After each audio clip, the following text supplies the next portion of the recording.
This podcast is brought to you by Most Valuable Podcasts, saving your day from boredom with the best podcasting entertainment.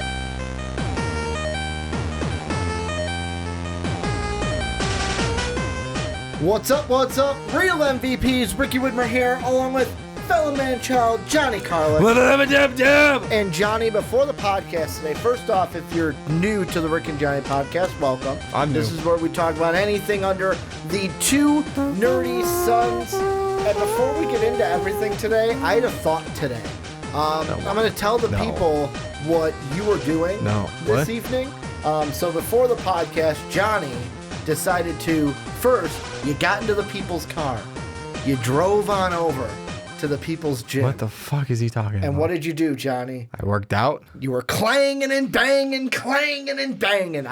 When you said you were going to work out, that's the first thought that came to my mind. The Rock saying clanging and banging. Guys, don't worry. I'll slap him around after the podcast for bringing this up. Did you lift weights? Yes, I did. Thank you. Then you were clanging and banging. That's what The Rock was talking about. But welcome to the Rick and Johnny podcast. It is a full MCU, full Marvel show today for you guys. Going to be talking about as a little bit should be. Of rumors. Well, there was a DC thing, but I wanted to make sure it was the due diligence was being done for it because it needed a little bit not enough info there. Well, there's info. It just needs a little bit of research, I know, on my part. God, what the fuck is going on? It's directors for Batgirl. So we'll talk about that eventually. I just didn't like it for today's show. But we're going to talk about MCU Phase 5 rumors. Then we're going to jump into a little Black Panther 2 and Namor, should he be the main villain of that movie. And then we're going to end things with Johnny's favorite, the God of Thunder, Thor 4, as Taika Waititi has finished the script. Oh, shit, there already? There is also some kind of rumors of who the villain could be in that. So we're kind of just going to talk about what should the story be for that movie. Because we know what it's going to be based off of, but what should the story of the movie be? Because it's going to be different than the comics. Make sure to check us out, patreon.com/Most Valuable Podcast. That is how you help support us. Make sure that we can keep doing everything that we love to do. And if you think our studio is an eyesore, that's how you help us. Also, I forgot to say, if either our camera goes out and then you don't see us again, or if it does this weird thing where it'll zoom in and then zoom out and like we go blurry for a second, I got to get a new lens. We have to get that's just me being me. I go blurry sometimes. Johnny goes blurry. I randomly start vibrating. It's okay. So you're like not zoom, but the reverse flash. No, not even that. It's just a medical condition. Oh, it's just a medical condition. But if you guys see that, the lens is acting up. I'm not really happy about it, as Johnny has seen, because our crappy battery took the wrath of my anger and is now broken. I had to get a new one of those anyway. So the battery is now dead. I took out my anger on it. And now we can get on into the podcast. As Johnny's like, wow, this is a way we start the podcast. But we're going to look at Phase 5 rumors, MCU. So here's what happened, Johnny. I'm going to unpack this. We know for sure the 3 movies that we're going to get in Phase 5. Black Panther 2, Captain Marvel 2, Guardians of the Galaxy 3. But there were several social media pages that Marvel created that are now raising some eyebrows, kind of like the Rock would do. Call back to beginning of the podcast. And I don't need to talk about that. Nothing happened in the beginning of the podcast. 2 of them are for Phase 4 movies. They made a Black Widow page. They made a Marvel Eternals page for that Phase 4 movie. But there are about, 6 pages that they made that are not for Phase 4 titles. So here's what I want to do. We're going to go through each one by one. And here's what I want to do. First, I want to talk about it, just kind of in general, what would we think of that property coming to the MCU? And then number 2, I want to decide here on the podcast, should it be a movie or should it be a Disney Plus series? Because it's unsure whether some of these projects are going to be movies or some of them are going to be for the Disney Plus streaming service. So I want to go ahead, go through them. We're going to go through all 6 here to start the show. talk about what we think about each. And then before we move on to the next, we'll decide whether it should be a movie or a Disney Plus series. The first one that Marvel made a social media page for, a secret one that's invisible right now to everyone else, but they have the domain saved, is an Ironheart page. What is your first thought?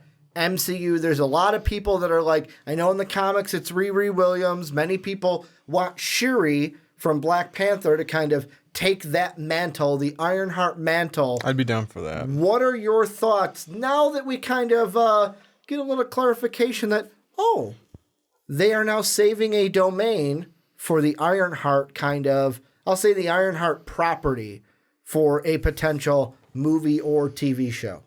See, that's a tough one, actually. A tough one to start off the bat. Because I can go... There's a lot of these I can go either way with.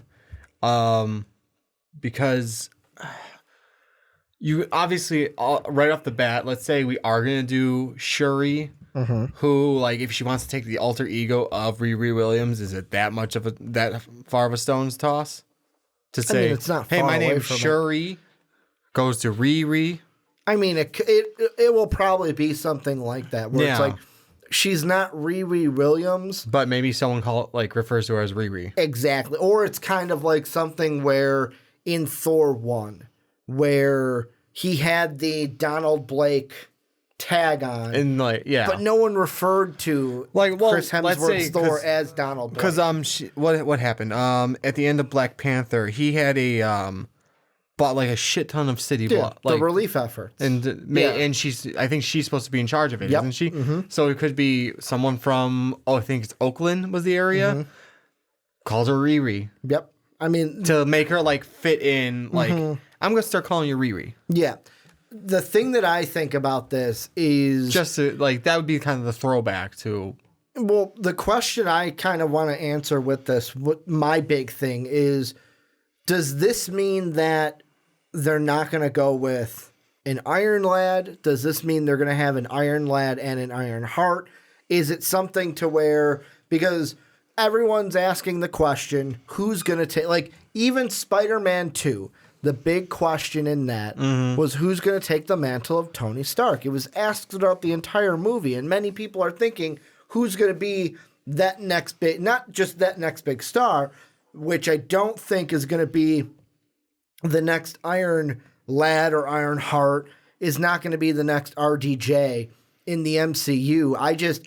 For me, I wonder what the next, and people want to know what the next step is for that character, because when, I'm trying to think of his name. He was the Iron Man 3 kid is what I'm going to call him. Harley. When people saw him at the Tony Stark funeral at the end of Endgame, many people were like, oh, fuck yeah, let's have him as Iron Lad. And he was even asked about it, and he's like, hell yeah, I'd love to come and play Iron Lad in the MCU. They just haven't asked me.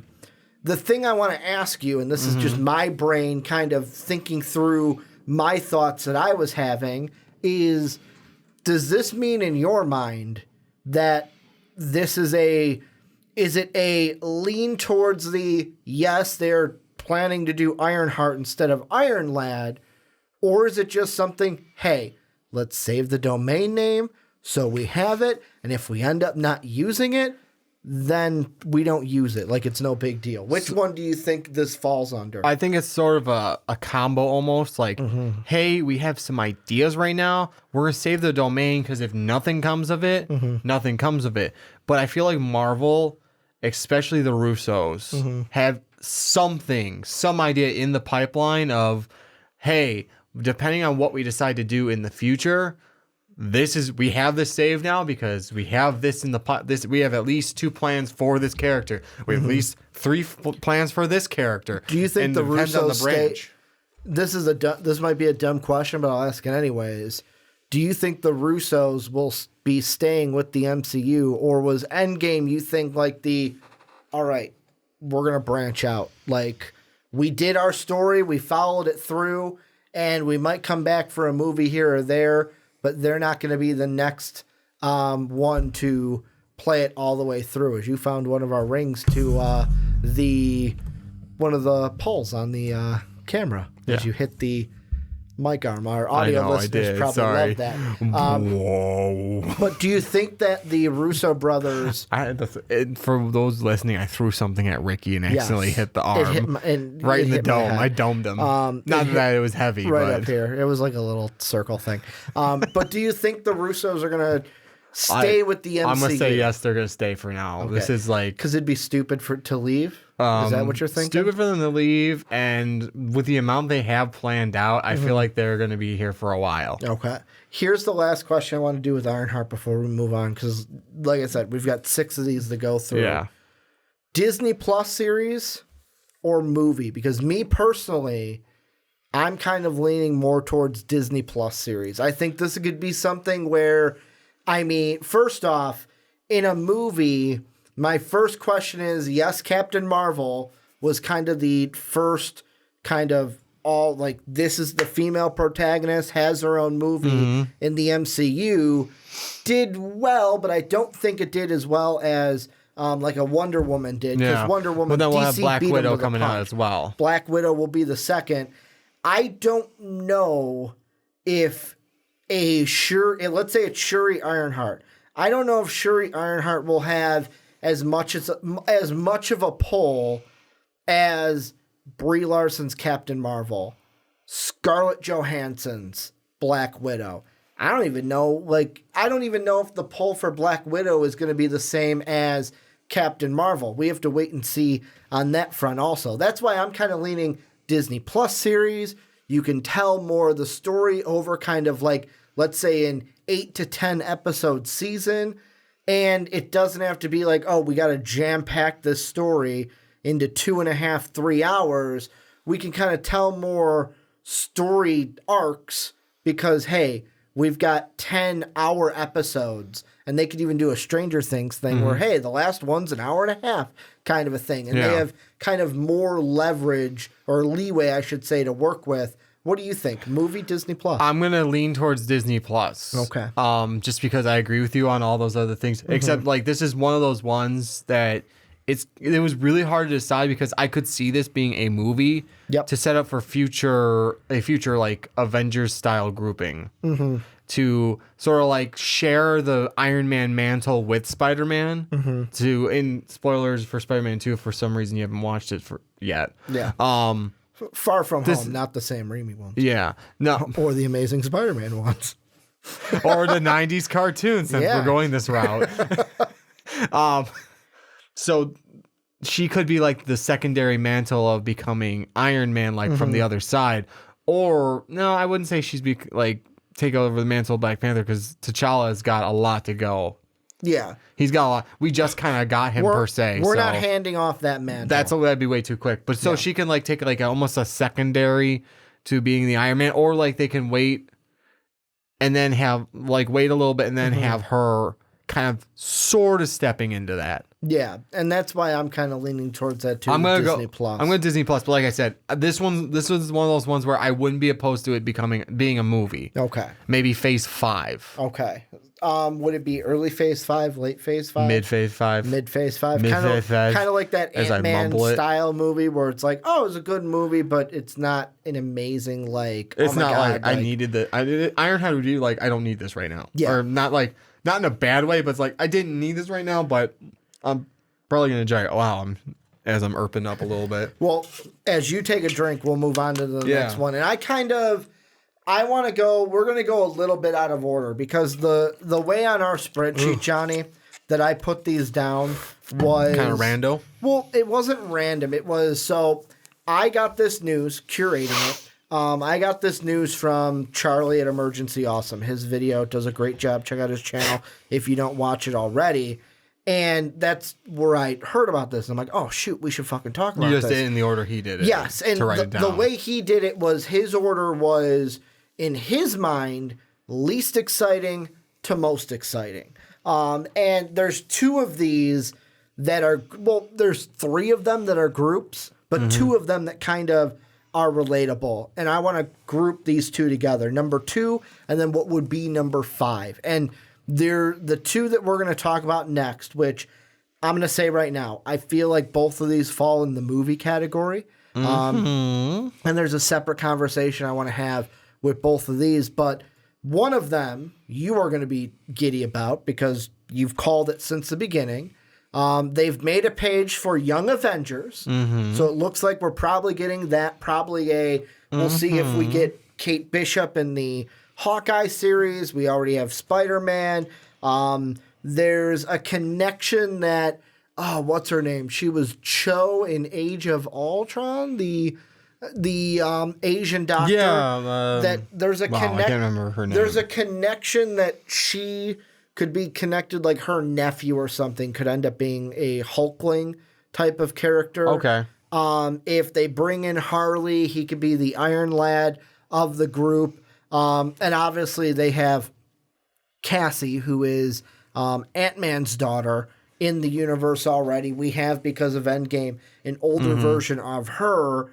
And I think of that's going to be a movie. But then also they have a Dark Avengers page planned out, which the interesting part with that one is in order to have a Dark Avengers movie, you would need Norman Osborn. So for that one, it's kind of like, are they, by finding this out, or hey, we tipping the hand where it's like, ooh, if we get a Dark Avengers movie, then we're for sure going to get Norman Osborn in the Spider-Man movie, because Spider-Man 3, if they make that deal, they'd be stupid not to make that deal, to have him still in the MCU. Do you hear that, Sony? What do you think about? Hear that? What do you think about either of these? Either Young or Avengers Dark? or Dark Avengers, because both of them kind of fit together. They're two group movies. I'm definitely gonna say Young Avengers is gonna be Disney Plus. You think so? It's not going to be a movie? I'm gonna say that one definitely Disney Plus. Okay. That way you have time, almost like the one you've been watching. You're talking about Titans? Titans, yeah. Sorry, I just realized my computer's about to die. We don't want that to die. So it's kind of like you're thinking almost like a Titans. So you can sort of like introduce each character. Okay. Where like you. And because this one, the Young Avengers I'm seeing right here, you have one that's Patriot. It's a grandson of, one of the.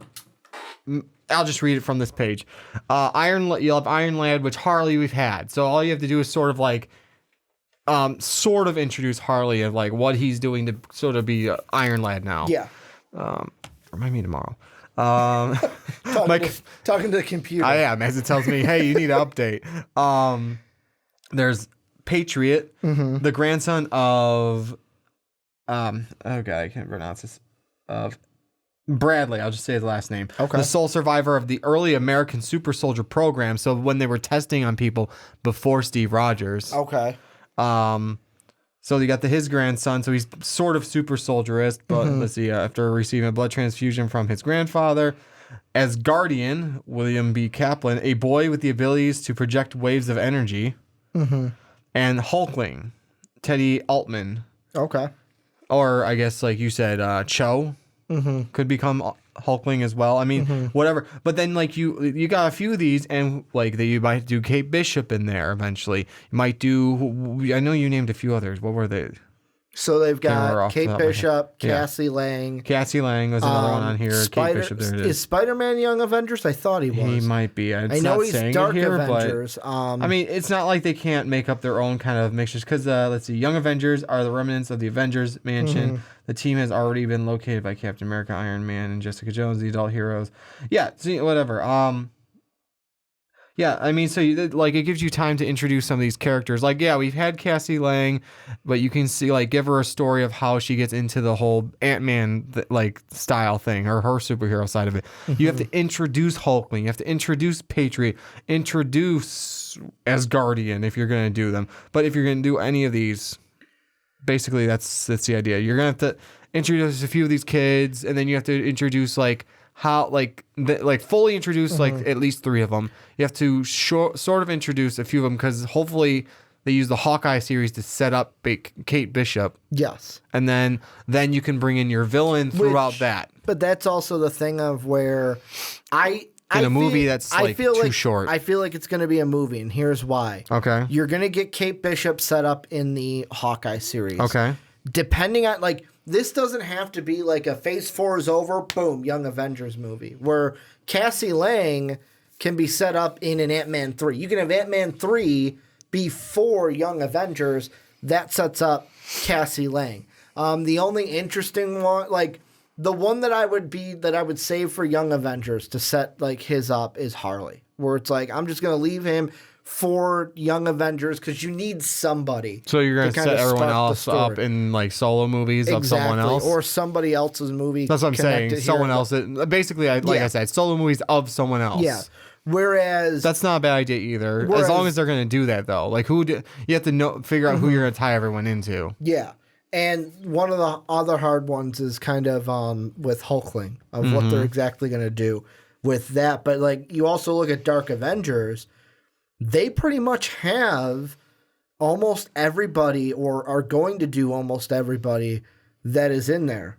We have a Spider, like, of course, the Dark Avengers Spider-Man is Matt Gargan. We have a Matt Gargan in the universe, so check. Then you talking about Scorpion? Yes. So in Dark Avengers, he's Spider-Man.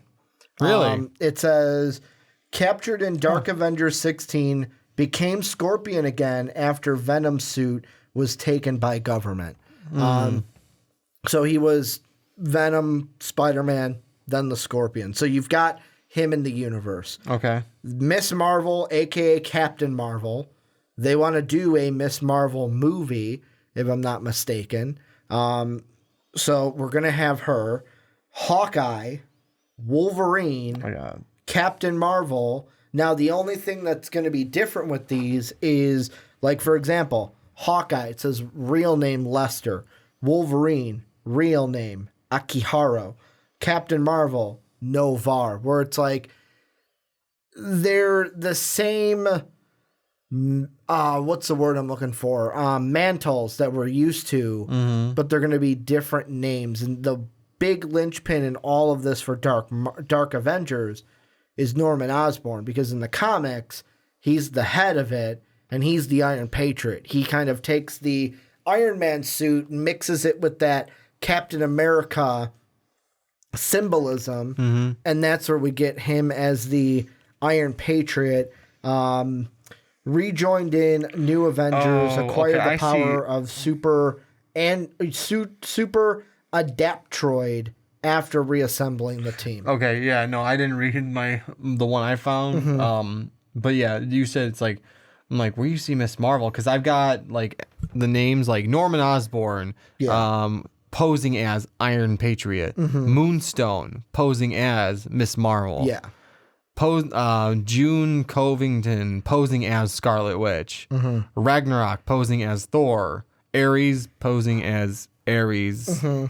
Yeah, mine just has Ares as Ares, and then like Ares and Sentry, I kind of like push off to the side because I don't know if we're gonna get those. The other mantles this is like what online is saying, like what the comic book. Yeah, they don't have to follow that verbatim. Exactly. So, like there's the post Fear Itself recruits. There was a Hulk. There was a Scarlet Witch, and these aren't the same ones that we, like you said, Thor is Ragnarok. In that one, there's a Thor then. So it's like whichever model they want to use. For me, I kind of have a feeling both of these are going to be movies, like the big like team up movies, because the thing that is interesting, and this is what I wanted to get into with this conversation, because these are pretty much the only two that are groups that kind of fit together. So these are usually we're used to one group in the MCU. Here's our Avengers. We do solo movies, Avenger movies, solo movies, Avenger movies. Oh, there's a team up here. Oh, there's a Civil War here. But then it leads to a big Avengers movie. So I just want to say, go ahead and finish. I'm sorry. They have the possibility to have 4 different groups running around at the same time, to where we're not just going up to an Avengers movie. We could have 4 group movie possibilities of a new Avengers roster, Fantastic Four or future Foundations, whichever they want to do with that. An X-Men roster, whichever they're going to do as the X-Men in the MCU. And then Young Avengers and possibly Dark Avengers. That could be 4 to 5 groups where it's like, hey, we're not just going to have an Avengers movie. It's like, hey, we want an Avengers movie, but then a Young Avengers movie because we're not going to do an Avengers movie this year. I'm going to put it this way. You can have one of the two as the movies, and one is it has to be Disney Plus. You're talking between Young and Dark? Yes. Okay. Which one would you put Dark. where? I would put Dark on Disney Plus. Okay. The only reason is with that one, there's way too much to explain. Yeah, there's more to set up there, and there's more connections. There's more seeds planted in movies with Young Avengers. So here's what I'm going to say, because I agree with you. And series. I agree with you on the stands that they have all more already seeded. We have Harley. We have the potential of Kate Bishop in the Hawkeye one, but that'll still be set up. We have Cassie Lang. We have one of the versions of Hulkling, as you and I brought up earlier. It was Cho. Yeah. So we have his aunt, I'm guessing it would be. Mom, I don't know. Would be, so with her age. Helen Cho, right? Yes. With her age, it wouldn't be son. It would have to be like a nephew. Yeah, it would be her nephew. Because but of still, what her age would be it ties in that in. Movie. Yeah. But anyway, so here's the thing. I would put the one, like, more logically, I would put Young Avengers as another movie, and I should probably get closer to the mic so everyone can hear me. And Young Avengers as the movie, Dark Avengers as the series. Okay. But what I would love to see, because the Disney Plus is still tied in with the MCU, is put the Young Avengers as the series, and with like using Phase 4 movies, all after credit scenes, or at least one of 20 after credit scenes we get now. Tell me I'm wrong. Not wrong. I mean, exaggerated, but not wrong. Depends on the movie. There are some movies still that are I'm like, sorry. we're not going to do it. And Infinity it's like, what War? are you doing? No, I get it. I get that. Yeah. So, so it would be cool after like one of each movie that kind of ties in with who they're going to kind of take over for. So like, let me do this again. I know we're not going to get an Iron Man, but maybe something to tie in. So like after credit scene, Norman Osborn going, if the Avengers can do it, I can do it, type thing. And then recruits Moonstone maybe, or more realistically, recruits June Covington, who he sends to recruit Bullseye to play Hawkeye. So basically, we're setting up Dark Avengers the same way they set up the real Avengers through post-credit scenes. Yeah, in essence. But it would be. I think that would be cool because then like you just kind of slowly set up each one of these. Yeah. Because I know a lot of people are going to be like, "Oh my God, Dark Avengers! Maybe we get a version of the Thunderbolts," which is another like Thunderbolts. villains. I would do as a Disney Plus series. Yeah, for sure. But correct me if I'm wrong. Because that's Thunderbolt Ross. That's more of like a villains. Like Thunderbolt Ross puts together. I wouldn't a group say of villains, but morally not good. They're like gray, right? Almost where it's like it's they're almost not necessarily heroes. So he did this to like compete with like the Hulk. So like if the Hulk can be a hero, I can be a hero. Yeah. Sort of thing. Is like I'm gonna outdo the Hulk. Good point. That's how I see it. As like it's hard. It's kind of hard to describe, and I'm trying to find the team up of that because all I can remember is Red Hulk's in it, and of course Wikipedia. They almost did a Red Hulk in Endgame. By the way, I saw that actually. They were going to, and then they cut it, which I'm kind of glad they did. Yeah, it would have been like a throwaway, and that it wasn't Endgame though. I think it was supposed to be. Was it Endgame? I think it's either Endgame or Infinity War. It was one of the two. I thought it was supposed to. No, Gray Hulk was supposed to be for Age of Ultron. Yeah. Yeah, I do remember Gray Hulk too in Age of Ultron. It was supposed to be not necessarily the Gray Hulk we saw, our Professor Hulk we saw. Like no, it was supposed to be Gray Hulk. Hulk. It was supposed to be a Gray Hulk based off of the Joe something. I can't remember the last name. Yeah, but apparently, where he's like apparently they didn't like I think it was Joss Whedon didn't. I think like this coloring. is too much. The coloring was bad. It's like this is just too much to add with like casuals. Exactly. But yeah, I would Dark Avengers. I would lean towards Disney Plus. Thunderbolts for sure. I would put Disney Plus. I would as throw that Disney Disney Plus right off the bat.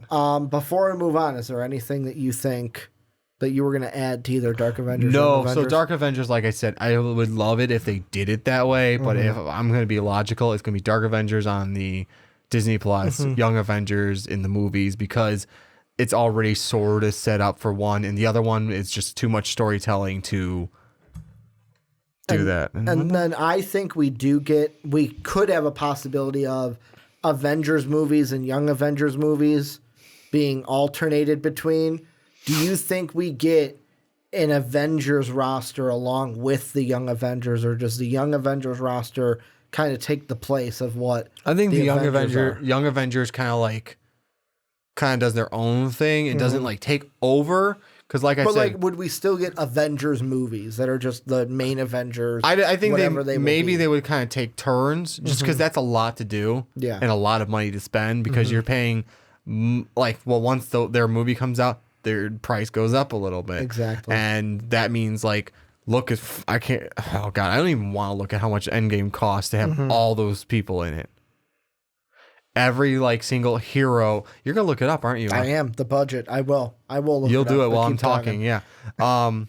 Yeah. I to pay every single hero we've had. Apparently, for Avengers, the funeral scene was the most expensive. I believe it was the most expensive scene in movie history, or something. I believe it because you have every single again from a 10-year history, and they're not cheap. Like Chris Hemsworth. All in one shot. Fucking every hero except Robert. I almost said Nick Fury. He was there. He was, but Samuel L. Jackson. Yeah, no, but you have every single hero that's been in the MCU except Robert Downey Jr. Every bigger man. So the budget for the movie? Yeah. Take a wild guess. It's under $500 million. 482 million. 356 million. Really? Guess how much it made box office? Oh, over $1 billion. With a B. It's over $1 billion. I know. 2.7. It's over 9,000. 2.796 billion with a B. The billions and billions. Yeah, it beat Avatar. It did. Yeah. So what did it cost? Everything. Yeah, it costed everything. As I check my bank account. So let's move on to the next one. And this one I think is going to be Disney Plus. And I will start off and say why I think it will be Disney Plus. Well, I don't agree with you. I don't know which one you're talking about, but I don't agree with you. Moon Knight. So they have a page set up for Moon Knight. That was just fun. Here's the reason why I think this is going to be a Disney Plus series. Is because in my mind, I think Keanu Reeves is going to be Moon Knight. And the reason why I say a Disney Plus series is so Keanu Reeves has been somebody that Kevin Feige. It is. But the more I've thought about it, it's you want Keanu Reeves to play that part. It's not that I want to. I think it fits logically if they make it a Disney Plus series. And let me map out why. Logic. So first off, a lot of people are like, I want to see Keanu Reeves as Wolverine. You're not going to see him as Wolverine. And the reason why... No, it has nothing to do with his look. For me, it's the schedule. Okay. If you're going to be Wolverine, you're basically signing up for the Robert Downey Jr. and Chris Evans treatment of I'm giving my life to the MCU for a while. Here's 10 years. Exactly. However, with Moon Knight, if they make it a Disney Plus series, then they can have an A-list guy like Keanu Reeves in it, and it's not that much, it's not a huge burden for your production schedule. It's kind of the same thing, and we're going to talk about this on a future podcast, about the Obi-Wan Disney Plus series, where it's not finalized, but Ian McGregor has said he wants to come back and play Obi-Wan for that. And it's possible for Ewan McGregor, I said Ian, Ewan McGregor, to come back and play that for Disney Plus because, I can record 8 episodes and it's not as harsh of a filming schedule as hey, we're going to do a motion picture for this. So that's why I'm thinking Moon Knight this is if they get Keanu Reeves. Hey, let's make it a Disney Plus series. Then we can get a Keanu Reeves in here. We don't have, like, because Keanu Reeves is a guy where he's doing other movies, especially like the John Wick. Yeah, there's John Wick 4 movies planned also. already. He's a guy where he can still do those movies. He can still be in other things and still be in the MCU and not have to feel like, oh, I'm signing my life on the dotted line to the mouse. What do you think when it comes to Moon Knight? Moon Knight, and I'll start with the Keanu Reeves one. To me, it actually doesn't matter either way. With a lower key character like Moon Knight, because not, let's say, they're not A tier for sure. Yeah. It's almost B, maybe even C tier.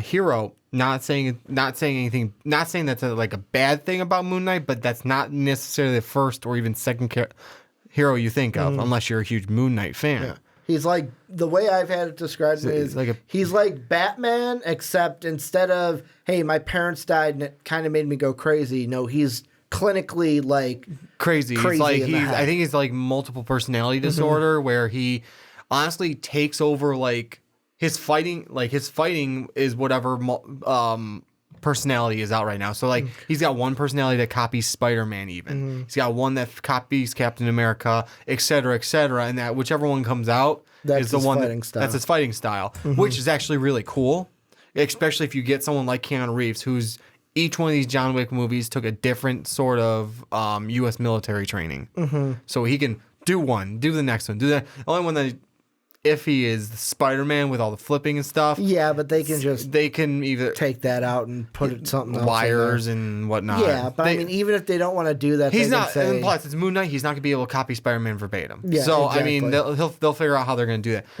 I would say even as a motion picture, it's not that as strenuous as like if you were to do Wolverine, because guess what? Moon Knight's not the higher tier. You're going to maybe have one every other phase or every other year or something like that. Yeah. It's not going to be that hard hitting is. So I would say it's about the same as a series just because of how low tier the character is. So do I want to see Keanu Reeves do it? Yeah.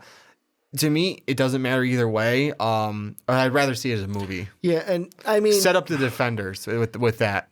I would say if they were able to bring Daredevil, Luke Cage, and that into the MCU, then yes, make it a movie. Sometime soon, because they're already taking it away from Netflix. Yeah, but I still think that, so they have like years planned. They do. They're not coming soon. I don't think Defenders is on the front burner. It's on the way back burner. Yeah, it's because they're probably we've got other fish to fry. There is, and I'm just saying, like slow, this could be a slow build bringing the Defenders.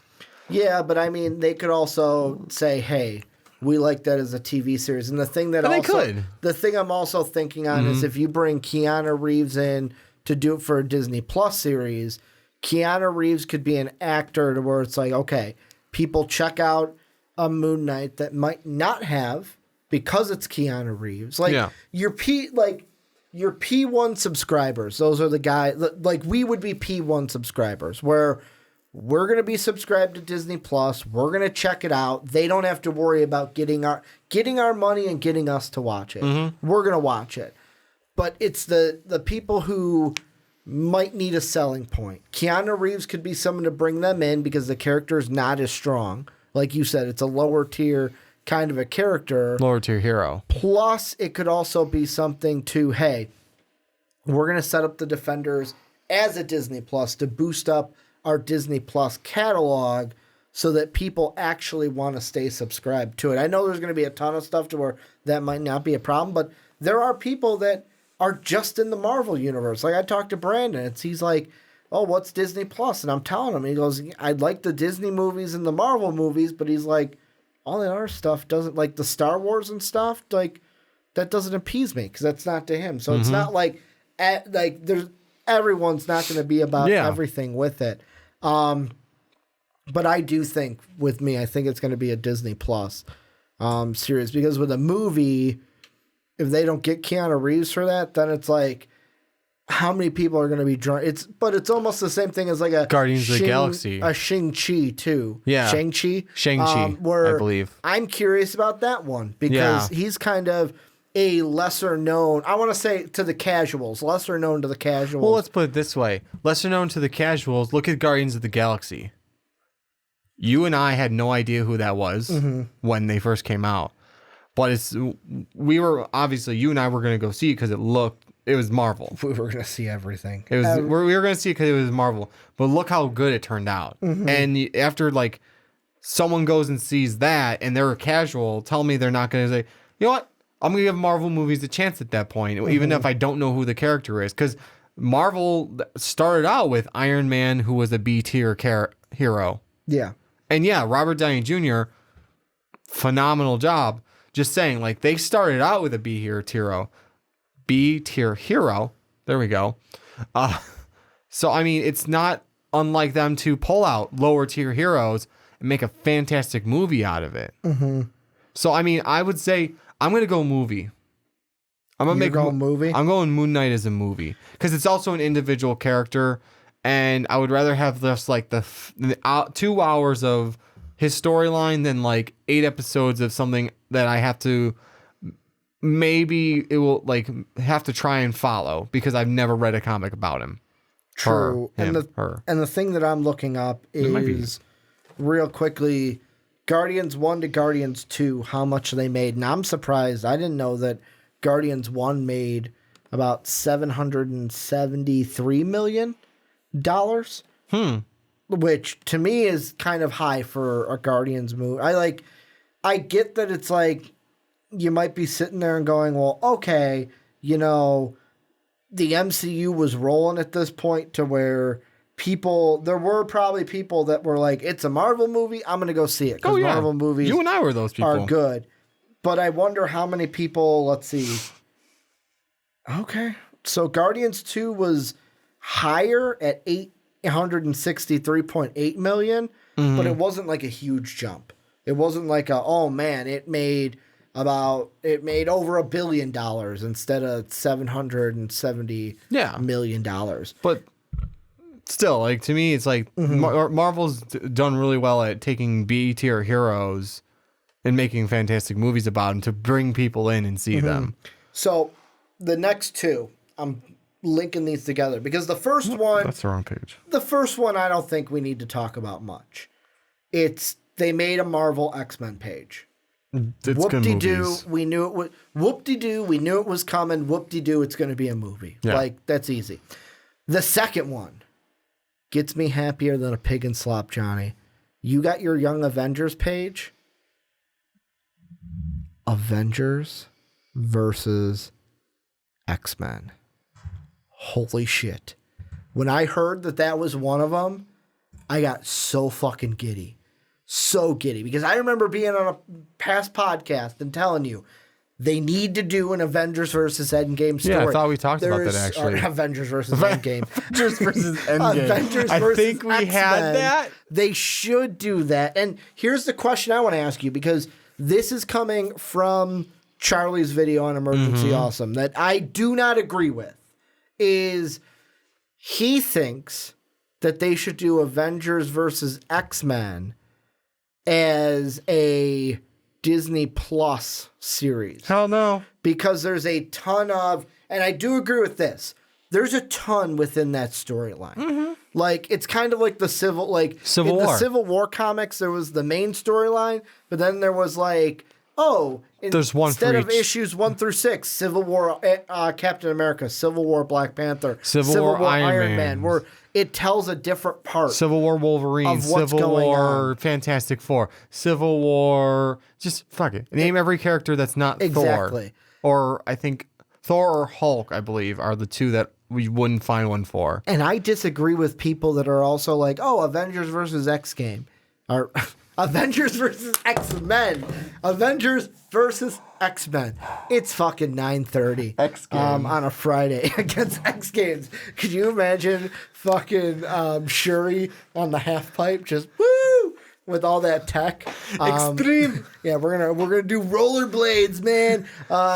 But no, Avengers versus Tony X-Men. Hawk. I disagree with people that also feel like, it's gonna be like a Civil War. No. To me, if you're going to do Avengers versus X-Game, It is an Infinity War. X-Men. Just roll with X-Men. You know what I'm talking about. At this point, you know what I'm talking about. Just roll with it. I don't have another ring to throw at you. Yeah, just roll with my idiocracy. I don't have a ring to throw at you, Sanic. So here's Sanic. Don't you put that juju on me, Ricky Bobby. But here's the thing. If I can just get through this thought. Woosah. So I'm gonna slap him after the show, guys. I think AVX, that's what I'm gonna call it. AVX. Yeah, let's go with that. Is more on the scale of Infinity War Endgame, where give me a part 1 and part 2. Give me 2 movies because there's a lot to go in. Like, first you gotta, let's be honest, you gotta establish the X-Men. Mm-hmm. You gotta establish what the world, the MCU world is gonna be like with the X-Men in it. But if you're gonna give me this full story, you gotta give me more than 1 movie, because this is something where the first movie could be kind of like Infinity War, where it was very much of, here, I'm planning out the 2 movies. So movie 1 is you have the fight from, and if you haven't read AVX, pause, read it, come back. I haven't, but whatever, I can't pause I've this. spoiled it so much for you. I know you have. So the beginning, I just wanted to know how rude you are to me about that. No, I'm kidding. They basically have an argument. They have a fight. Cyclops is the leader of the X-Men at this point. And they have a fight on X-Men Island, or wherever the island the X-Men have in New York at this point. And the Avengers and the X-Men have a fight because they're fighting over, who are they fighting over? Is it Jean? I think it might be Jean. Scott. It could be Jean. It is Jean. Because the Avengers are like, she's a problem, and Scott's not going to let her go, and they end up fighting over Jean. Scott. So what happens is later on, I think it's Cyclops, Namor, Emma Frost, and 2 or 3 others basically get the equivalent that I would say is Goku Super Saiyan powers, where they are almost like gods, where Namor basically goes to is it Wakanda. cosmic? Yeah, they get possessed with the Dark Phoenix powers. That's what it is.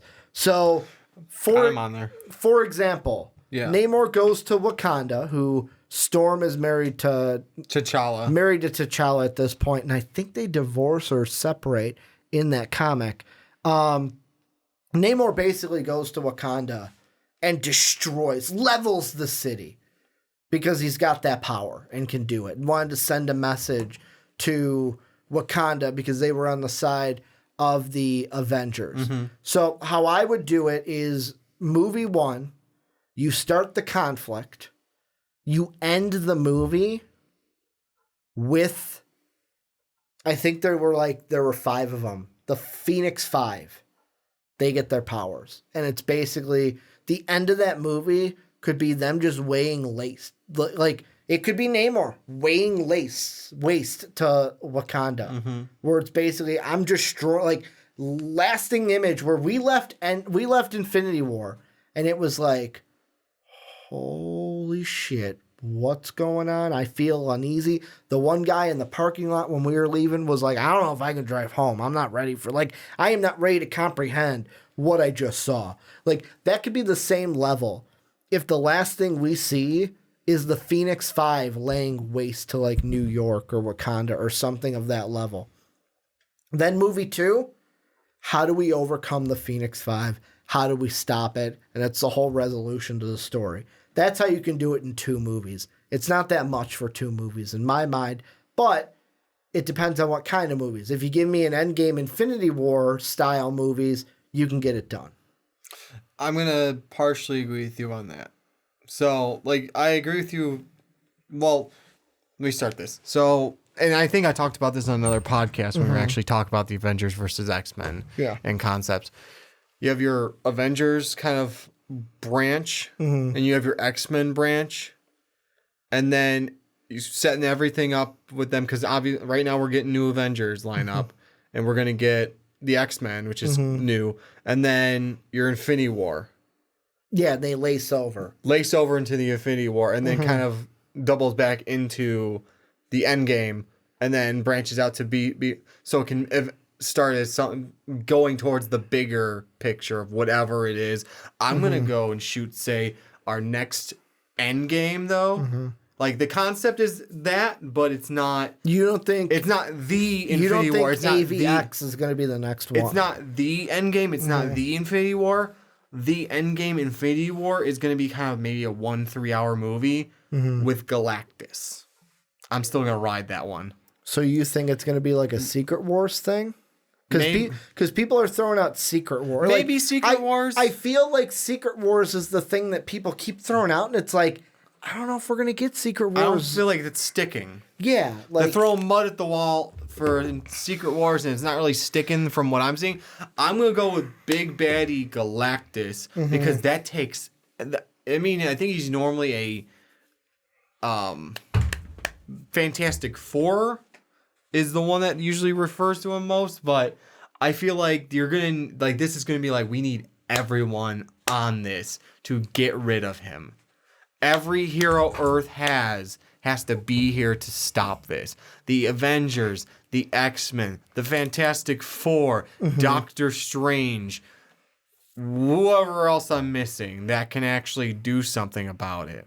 Do something about it. Do something about it. Just do it. Yeah, no, I agree. Like, Just do it. I would love for them to do Galactus and like make it phase 6. Yeah. That wow, my voice cracked like a prepubescent child. Well, because Thanos was introduced at the very end of phase 1. Yes. And we got the resolution at the end of phase 3. Yeah. So I'd be down for that. You could have the same thing where we get let's say he's introduced either phase 4 in like a Doctor Strange, or phase 4 in an Eternals, or phase 5 in a Guardians. So basically it's, if he's introduced in phase 4, we get him at like his resolutions at the end of phase 6, and if we get him in phase 5, his resolutions at the end of phase 7. Hell, if you introduce Silver Surfer first, well, you got to do Fantastic Four before Silver Surfer. I know. I'm saying though, it's before you introduce Galactus. You've already introduced Galactus. Yeah, and Galactus. I'm not shooting because that's his herald. The reason why I'm not shooting down the Galactus stuff, is because Kevin Feige has made, like, he's tipping his baseball cap a little bit in the sense of it feels like they want to do Fantastic Four before they do X-Men. That's what it feels like to me. Nah, and I think, aren't they on the roster for phase 4? I don't remember. No, they mentioned they confirmed Fantastic Four. Yeah, exactly. But they're not on phase 4. Oh, they're not. No, so they're good. There's no date for they're them. coming. It's just. But they have an open slot. But he too, mentioned so we'll them, see. and also here's the thing I want to ask you, and this will be the thing that I ask about X-Men. There are several people I see writing. It could be Screen Rant, it could be Superhero Hype, it could be Emergency Awesome on YouTube, that feel that the MCU, because the MCU is, Disney was they're pissed at Dark Phoenix, at how much money they lost on Dark Phoenix, because it's a shit show. It was a shit movie. And also, the rumors are Disney hates New Mutants, to where we're almost at the point of it was going to be released a year later. That is obviously passed because it's been over a year later. Then it was going to be thrown on Hulu. Now we might not even see it. That's how bad it is. They're throwing it in we might not even see it. Throwing it in the Disney vault. Basically, where we might not even see that. But not in the friendly way they do all their other movies. Yeah. It's going to be locked in the corner or chained down. I feel... Here's the thing I'll ask. Don't let see the light again. This is what I almost said I'm feeling, but this is what I'm hearing. What I'm hearing a lot of people say is that because of Dark Phoenix, because of New Mutants, that Disney is going to do Fantastic Four first, do a Silver Surfer. Let it breathe. Like, hey, let's put the X-Men away. Let's not touch them for a couple of years. Yeah, that's a smart idea. So the people almost forget about the Fox version. And then, okay, enough time has passed. Now let's Because you don't introduce want them to also like associate it right off the bat. Because you got the casuals that go. I've got people that I've talked to from work and other stuff that go, oh, well, what about this one? No, that's Fox. Oh, what about this one? That's Disney. What about this? That was actually Sony. What are you talking about? Sony owns Spider-Man. They have a deal with Disney to do that. What? Yeah, Sony and Disney made a deal so they can use Spider-Man. Oh, yeah, what was this one? That was Fox. Which I will say I love. I love. And I have to say that was Fox. I love the Sony MCU deal and the side of Disney, because Disney, you can have all the box office, all of it. Give us the merchandising, because we're gonna make a boatload off of those toys. We're gonna make more off of the toys than you make off of the movies. Fuck, they make money off of us by buying Spider-Man apparel and shit like that. Exactly. I just bought a Marvel Spider-Man gaming chair, so they made money off of me for that. You bought a gaming chair? I did. I bought a... Thanks for sending me pictures. I'll show you after the segment. No, I don't want to see it now. You hurt my feelings. I bought a Marvel... Oh, what was it? It's like a race... It's labeled a racing chair. Okay. It's got lumbar Is it support. like mine? Sort of? I've never seen yours. You sat in it in Tennessee. Did I? Yeah, you bent the frame. I don't remember. Did I bend the frame? You bent the base a little. Did I? You did. I don't remember that. Because you kept fucking leaning in it. I mean, and you weren't isn't it supposed to lean? No. I kept telling you that. Well, mine leans. Mine leans hella far back. I'll show you a picture after fuck. we're Marvel made money off of me. Yeah, with your bag. And obviously the shit over here. I also have this is the last question I'll ask. Well, how many years do you think we get until we see an X-Men movie from Marvel, because of the fact... Phase 5. Oh, sorry. Phase 5? Well, Phase 5, I was going to say 3-4 years from now. Because of the fact we've got secret pages for Marvel X-Men and for AVX. So, I'm going to say... Or as Ricky likes to say, Avengers versus Endgame. I'm pretty sure you're just being redundant on that one. Yeah. I think it's going to be like... So a phase is what we decided 3-4 years approximately, hit or miss. Do you think they'll shoehorn Fantastic Four into 4? I think they'll either shoehorn it because they have that open slot still, or they'll make... Johnny's like, you can't have Phase 4 without the Fantastic Four. That would be kind of cool. Like, yeah, no, they realized, no, we need to do it. We have the open slot. Let's get the Fantastic Four done. It's either that or they make them the beginning of Phase 4 or Phase 5. Kind of like how Spider-Man was the start of Phase 4, or the end of Phase 3, start of Phase 4. Yeah, it's kind of a transition one. You're right. Yeah, I would think that they're going to wait till Phase 5, maybe like halfway through the year, Phase 5, or even second year, Phase 5, because that'll give the X-Men breathing room or time to breathe. And they got to figure out. I say they have to figure out. They've already done this, by the way. You don't eat the pizza as soon as it comes out of the oven. That's how you burn your mouth. Exactly. I feel like... Unless there's Totino's pizza rolls, then you shove that thing in your mouth and breathe fire. I feel like they have to finalize what their roster is going to be, too. Yeah. And to make it different than Fox. To where, obviously, we're going to get, like, Professor X will be the same. Maybe Storm's the same. Maybe Wolverine's the same. Uncanny X-Men. But where it's uncanny, that's... What? Angel, Beast, Jean Grey, Cyclops, Iceman.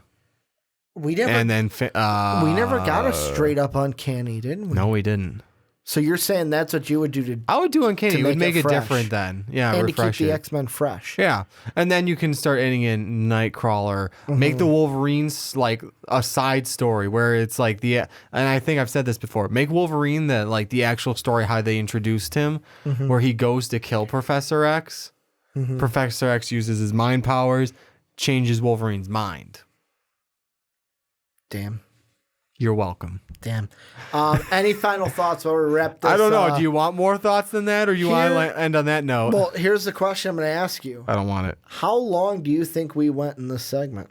Way longer than we expected. Way longer than we expected. We are probably after editing almost about let's see, I'm going to cut about 3 or 4 minutes, so we'll probably be close to an hour on this one. Yeah, close to an hour discussion, but it was a great discussion. Let us know what you guys think down below of any of these. So the secret pages are Ironheart, Young Avengers, Moon Knight, X-Men, Marvel X-Men, Dark Avengers, Avengers versus X-Men. Yeah, you got it right. Let us know what you guys think. Well, because I was reading it. Tell us what you guys think about these down below. What does this mean? Does it mean anything? Are we looking into just hoopla and Rudy Poo? It's not going to mean anything. Could have been like Hulk in it in Infinity War. It could be just a huge smoke screen. But let us know, obviously, what you guys think down below. And Johnny, let's move on into our next discussion. And I need to apologize. If you are on YouTube right now,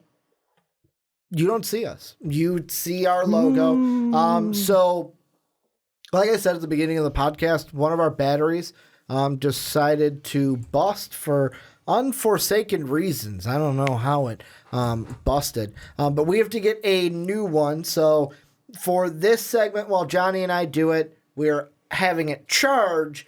And then when we come back for the third segment, our Thor topic, hopefully you'll be seeing our faces again. So for this one, we're going to take a little hiatus from you guys seeing our faces, and it's audio for everybody for this topic. And we're looking at Black Panther. Before we get into it, make sure to rate and review the podcast on iTunes and Apple Podcast. Every 5-star rating really, really, really means the world to us and helps us get to where we want to be and gets us into the ears of more people. But we're going to look at Black Panther 2. Should Namor be the main villain of Black Panther 2? Because, Johnny, let me set this one up for you. So I've got 2 articles here, both of them from WeGotThisCovered.com. The first one is from 2 months ago, so it's a little older.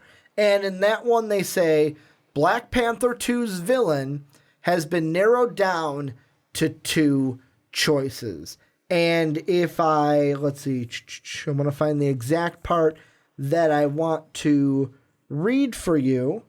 And it is, okay, I think it's right here. As per previous reports and rumors, one of these is Namor. So they're talking about him right away. So one of these is Namor. The Submariner looks due to make his live-action debut in Phase 4, and it seems that Black Panther 2 could be the movie to introduce him to audiences. However, his involvement isn't set in stone, as Marvel is ready to ship him over to another sequel if there's no place for him in Wakanda, namely Doctor Strange 2. The other choice for BP2's villain is Princess Xanda. Debuting in Black Panther 1 back in 1977, Xanda is the ruler of one of Wakanda's neighbors, Narobia. Classically, she's obsessed with collecting powerful mythical artifacts. In more recent times, she was driven to an insane rage when she discovered that T'Challa was marrying Storm. If Xanda's chosen over Namor, she'll be the 3rd female MCU villain, following Thor Ragnarok's Helen and Ant-Man and the Wasp's Ghost. Hela. The second one is from We Got This Covered, obviously, again. And it's from 2 weeks ago rather than 2 months ago. I give you the 2 months ago just to kind of create some discussion, but this article, people will be like, well, Ricky, this one kind of squashes that. But take it for how you may. So they say, according to our source, the same one who told us that the real Mandarin will appear in Shang-Chi and Taskmaster will be the villain in Black Widow, both that became true. Like, we know that those are true right now. Mm-hmm. The studio has chosen Namor to be the main antagonist of Black Panther 2. The specifics of his role are still a bit unclear. But like we said above, the sequel will see him trying to take control of Wakanda and become its ruler. So, Johnny, with that being said, they were thinking about the two. Apparently, a source close to We Got This Covered, the same one that has told them two things that are true about Phase 4. I want to ask you, if it is true, Namor, the main antagonist for Black Panther 2, should he be the main antagonist? Should he be the main villain for the next Black Panther movie? Seeing as Namor in most cases is not a villain, no. I mean, not the main villain. I am going to definitely agree with making him like the main antagonist though. Mm-hmm. Because I have a few. So what you're saying is main antagonist and main villain are different? To me, yes. Okay. How so? Just explain it for everyone out here there who may not be totally getting that connection. Main antagonist means like, so the movie is based Black Panther. Mm-hmm. The main person he's going to be fighting overall, the main one that's going to be like butting heads with, is Namor. But to me, the main villain is the one who's causing the problems. The destruction. Like the one who, like, let's say, how do I put this? Sort of like the... Loki wasn't the main villain in Thor Ragnarok. It was Hela. Kind of like that. Let's not even go that way. Let's say that Loki wasn't the main villain. It's almost like the idea of Loki wasn't the main villain in Avengers. It was Thanos. Or even you can say Guardians is a better way of putting it. Yes. Ronan was not the main villain. Thanos was pulling the strings. Yes. Behind it. Like that. And it's not... So that would be, to me, Thanos is the main villain. And yeah, to me, they're both villains because Ronan is necessarily also a bad guy. But that Paul, to me, I use antagonist instead of villain because, yeah, in the comics, I think he was debuted as a villain to Black Panther. But in more of the comics that I know about, he's not a villain. Well, and he's going to be like Aquaman and defend Atlantis before. You could always throw him out, though, as villainous at... I don't even want to use the word villainous. Like, he could seem like the villain because he's on the other side, but then it's more of like a disagreement where, hey, we're in a disagreement, and then it's like, okay, we settled that argument, that war, and now we're on the same side where I'm kind of with you. I don't think he should be the main villain. And the reason why I say that is I feel like in the beginning, him and Black Panther should go mano-y-mano, but then there's got to be a common threat that challenges both of them. Act 1, they go exactly, they have their fight. Middle of Act 2 or something like that. Yeah, I'll go with that too. It's the third act should be them coming together to fight a common cause. Then the main villain is like, hey, who do they go up against? And you're getting, for those who can't see because we're not on camera, you're getting the little Mr. Burns hands going on and that little smile that you get when you have an idea. So what's churning in that little noggin of yours? So there's one main common to me. I mean, obviously there's other common villains that they have together, and it would be Atuma. Say it one more time. Atuma? Okay.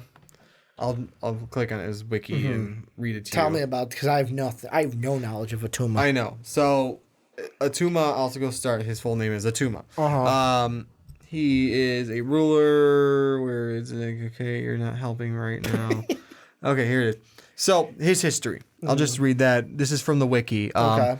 He was born into the tribe of Homo Mermanus, who eschewed civilization to live as underwater nomadic barbarians. By some unrecorded method, Atuma was endowed with strength far surpassing... Why'd you skip down on me? Far surpassing that of his people. Nearing adulthood, Atuma learned of a prophecy in the Lost Atlantean Chronicles of a conqueror who would take the empire of Atlantis by force. Believing himself to be that conqueror, Atuma moved to a position of leadership over his barbaric brethren and launched an attack on the city of Atlantis and its ruler, Prince Namor, also known as the Submariner. He is Namor's arch enemy. Now, when I looked up Black Panther villains, he came up under this because there's more. Atuma appears as a it's just a Lego game. Who gives a shit? Enlist the help of Thor, the Yeti. No one cares. So that's all that's important on that one. But that would be he sets them against each other. If I get rid of him, I get Atlantis. If I get rid of him, I have all the vibranium I want to take over everything else since I'm a conqueror. Who else is helping him think of this? I don't know. It could be that he just thought of himself. Maybe there's another brain that kind of worked with him. Maybe another Black Panther villain. That kind of like the brains of it. But I mean, if he's a conqueror, they may play the angle of like, yeah, he may have come from a barbarian tribe, and they may not even play that part into it. But he may have more of the strategic wits about him. Yeah, and I'm almost thinking to myself of, because here's what I'm thinking, and this kind of goes into what we talked about in the last segment, where one of the secret pages that Marvel had was Avengers versus X-Men. And in the comic, Namor lays waste to Wakanda. So in this story, the thing that's starting to churn in my head is because that happens, and I would want to keep that for Avengers versus X-Game. Jesus Christ. Avengers versus X-Men. She's not going to have it. It's already cemented in my head to where I'm just going to say X-Game. And we have T'Challa versus Tony Hawk right now. I almost look at it in a sense of he has to have that hatred there. I mean, they still always butt heads. Where is it they go up against a common enemy, but you all right, they're not friends? Or, yeah, that's how I would play it. Or would it be stronger to have them go head to head the whole movie and then have a peace treaty at the end, or have a coming together where it's like we can't keep fighting, but it's one of we're not friends. I would go with that because a peace treaty at the end kind of seems it seems like a shitty ending. I'm trying to find the right word. I know what you mean. A ceasefire almost. Yeah, sort of. It would be more like you know what? This fighting needs to stop. Your people. It would be like your people are dying. My people are dying. We're just gonna stop it. Tell me that wouldn't be kind of a shitty ending as opposed to common enemy. I don't like you. You don't like me. But we need to work together to stop him. I think that, and at the very end, you can put I'm not friends with you. You're not friends with me. But we're gonna be civil together. Oh my god! What? So, I just thought of something. Huh? Let me see. So, there's a part of me that feels like, so if you used Atuma as the villain to bring them together. This is off the topic of Namor a little bit. I'm sorry, but it popped in my head and I have to say it. How'd you feel about this? So they use Atuma, and both Black Panther, Namor, have to put together their differences, come together to defeat this common enemy. In the post-credit scene, we find out that who was behind Atuma pulling the strings, who has worked with Atuma in the comics. Oh, I read the wrong one. Never mind. Scratch that. I read that I thought it was Doctor Doom, and I was like, ooh, you could set up Doctor Doom and do a Fantastic Four. Too many doctors. There's a Dr. Dorcas. Dr. Dorcas? Dorcas. And Dorcas is the one that's worked with Atuma. So forget what I just said. I just confused both of them. But Dr. Doom, how about that? Let me ask you this. Let's say, can you introduce Dr. Doom before you do a Fantastic Four movie? I would not. So the only way you would put Dr. Doom in this movie is if you do Fantastic Four in Phase 4. Mm-hmm. So I think I would do it that way. Because here's the thing I'm thinking of, and I'm looking at Namor villains. Oh no, Johnny Tablet, why'd you go back? I don't know why you fucking with my tablet like that. Why you do things I don't want you to do? So what it says here, Doctor Doom, sometimes allies, sometimes enemies. Doom and Namor use each other, but inevitably turn against each other when their ultimate sensibilities override the benefit of working together. This has been their perpetual relationship since first meeting years ago. How about we get a thing where it could be Doctor Doom pulling the strings, where we don't get the introduction, because to be honest, they could introduce Doctor Doom in a sense this way, and I'm not saying it has to be a big role. I'm just saying more of Namor's the main villain, kind of like what you said with Loki and Thanos. Yeah. Or with Ronan and Thanos, where Namor's the main villain, but who's pulling the strings? Could be Doctor Doom.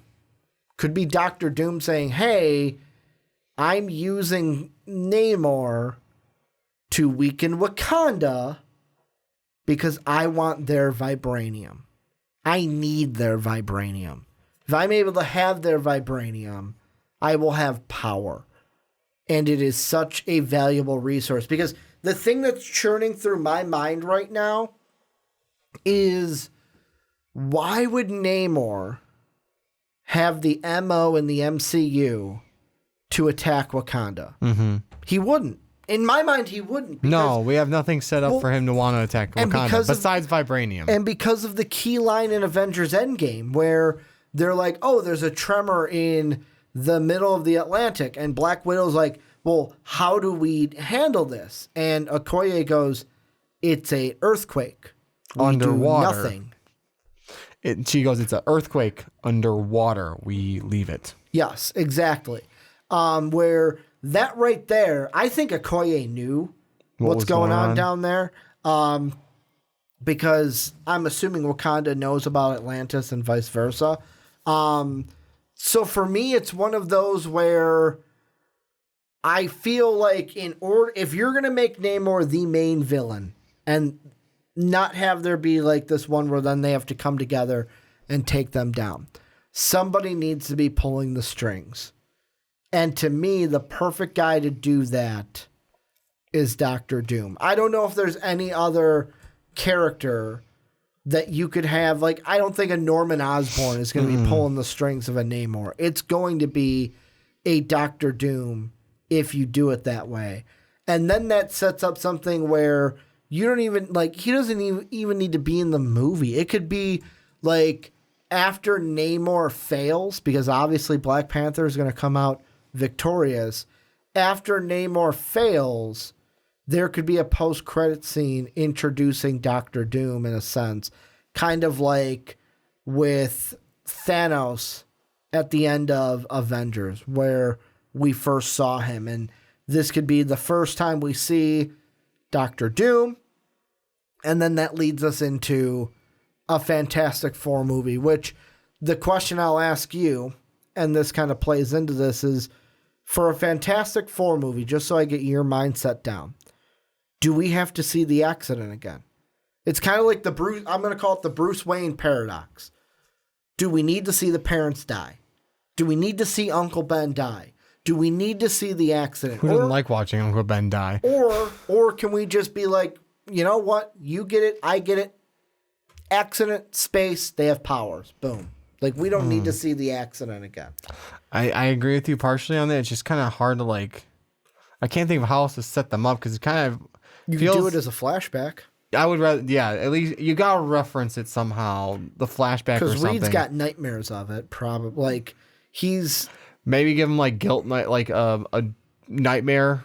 Mm-hmm. He feels guilt. He's sleep. Even do a scene where he's sleeping, and he had flashbacks because he blames himself.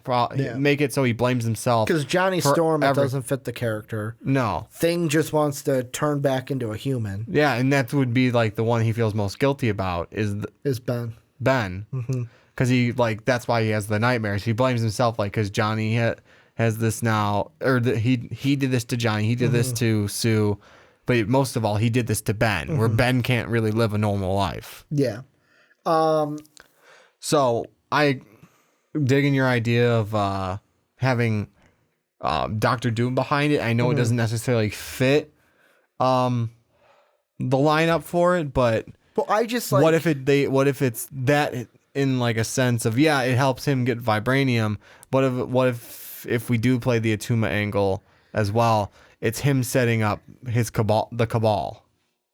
Explain that a little bit. So there's a villain group, and I know the only one I can find the full like lineup of, because the one website I went to just had like a sentence about Norman Osborn, like, that's not the Cabal. Yeah. It's from the cartoon, the Avengers cartoon, where it was led by Johann Schmidt, but that Red Skull, in case no one knows. It had Hyperion in it, Amora, which is the Enchantress, Vlad Dracula, which we'll be introduced to in Blade. Atuma. MODOK. They had like the real name for George Tarleton. You've been calling for MODOK for like months now, I'm not saying to put him in there, but like, correct me if I'm wrong. You've been calling for MODOK. I started. Or is it Anti-Monitor? No, that would be that's DC. That's what I'm thinking. Yeah, I like this. I really need. I'm like, no, that's DC. I looked at the camera. Was it to in get their MODOK approval? I was until like Iron Man is. Oh, okay. Because he's an Iron Man villain, unless you're gonna. But then Arnim Zola is another part of that. Oh, okay. And I'm trying to find like a real lineup. Who's like, a computer? He would. In the MCU, he's a computer. Yeah, he's a computer in the MCU, but I mean, it's not like they can't. It's Namor's members apparently. Anyways, yeah. So I mean, I mean that could be. To me, that could be one where it's like that sets up like who's making Atuma turn those two against each other. Yeah, Doctor Doom in the background, and yeah, make Doctor Doom the leader, because it's like, you do this, you get Atlantis, I get all the vibranium I need. All you need to do is pit him against him, and that would be Doctor Doom with that, Atuma as the sword. Let's say Thanos, Doctor Doom would be the Thanos, and then that would make Atuma the Shikari, the Loki, or the Ronin. Wouldn't Namor be the Loki? And then I'm trying to think how to put this. Then I just feel like there's too many moving pieces.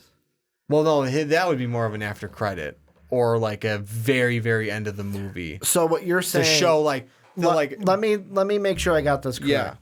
So we've kind of got a double agent thing going on here where I don't know about that, but yeah. Doctor Doom is setting up Namor to go after Black Panther, but then he's also setting up Atuma to go after them as well. Kind of to like, hey, Namor will take out Black Panther and then Atuma will take out... No, it's Doctor Strange. Doctor Doom. Doctor Doom setting up Atuma to make Namor fight Black Panther.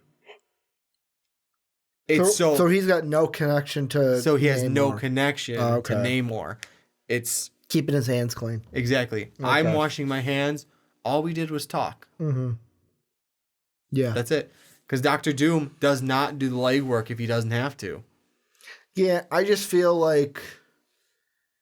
adding the Atuma into it is a little bit too many moving pieces, where I feel like Doctor Doom, instead of asking working with Atuma to get Namor to do it, Doctor Doom would just go to Namor and trick him into doing it. Because he would but I feel they would have the agreement of, I get the vibranium I need, you get 2 kingdoms. You get to rule Wakanda. See, I don't know if Namor that's the thing. Atlantis. And I don't know if Namor necessarily wants that. That's why I'm putting the Atuma angle on there. Doctor Doom will keep his hands clean. Oh, no, I didn't do anything. I've been in Latveria the whole time. Yeah. He has Atuma convince Namor to fight, that Wakanda is their enemy, blah, blah, blah. So Namor attacks Wakanda. Wakanda's not going to take that shit, so they're going to fight back. They're going to lay down and take it. Exactly. So they're going to fight back. There's going to be a huge fight. Okay. And he's going to... Now I get it a little bit. And then it's going to be Atuma. They go back at Atuma because he's the one that kind of set them up. Started it all. He started it all, set them up. He's the guinea pig, basically. He's I guess... Not the guinea pig. He's the scapegoat. He's the scapegoat. There you go. Yeah. He's the red herring. Yeah. Since we're doing underwater shit. Basically. And that's Doctor Doom just washing his hands of it and maybe setting up sort of a nod at a cabal. I know we don't have to, but it'd be kind of I would like the nod towards it. Last thing I want to ask you. I don't want it. There have been people that are saying Keanu Reeves should be Namor. I don't think it happens. I want you to look at this picture I'm going to show you. So there is a Screen Rant article where I guess Boss Logic, who does all the hey, what would Robert Pattinson look like as Batman? Mm-hmm. Where would this person look like as Batman? Oh, yeah, I've heard that. So have you ever seen the movie Crazy Rich Asians? I didn't see it, but I know of it. Okay.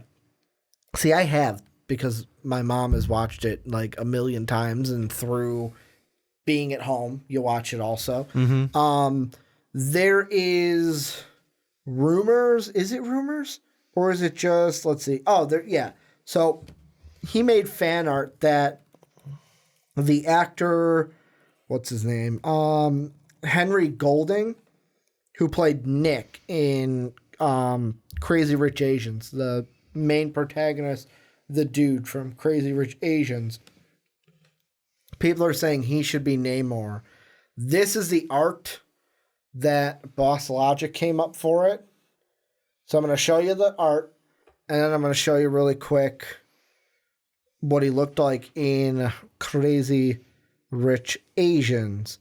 And I just want a yes or no, Johnny, of do you think that he looks the part for Namor in the MCU? Because that one kind of the facial features, they kind of changed a little bit because, of course, you're going to change it to fit the character that you're going for. Yeah.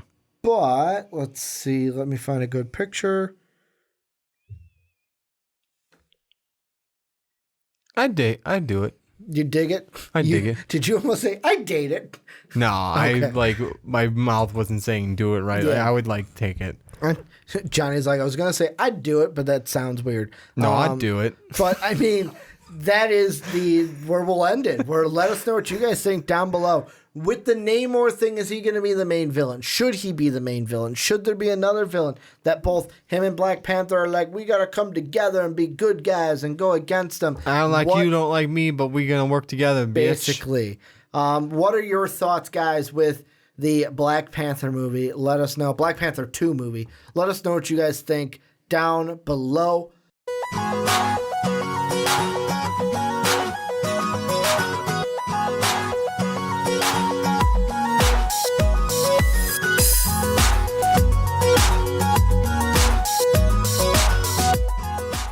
And we're back, and if you're on podcast services around the world, shit. you're they open the box. Yeah, you're like, whoa! It's podcast services around the world. You're like, whoa! We've been listening to you this whole time. When the camera's off, we can't see. Yeah, we can't see either. The lights go off. Everything. It's like being in a small box. It's fucking scary. I can't see Johnny because I turn the lights off.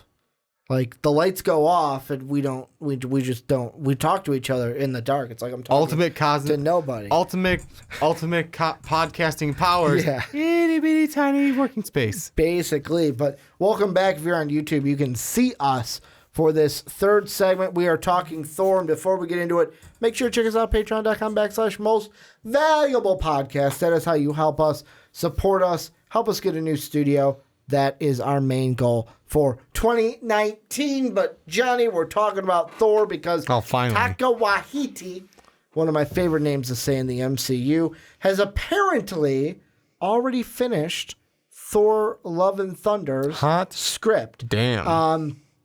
Deadline reports new details on a mystery film that Waititi is working on for Fox Searchlight that project, a soccer movie called Next Goal Wins, is apparently targeting a fall start date. Additionally, Deadline confirmed that Waititi has completed the screenplay for Love and Thunder. Since Waititi's involvement was revealed less than a month ago, he probably started working on the script before Marvel made its announcement.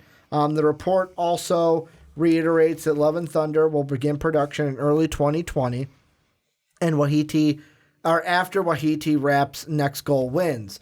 Marvel will shoot Love and Thunder at Disney's own Fox Studios Australia in Sydney.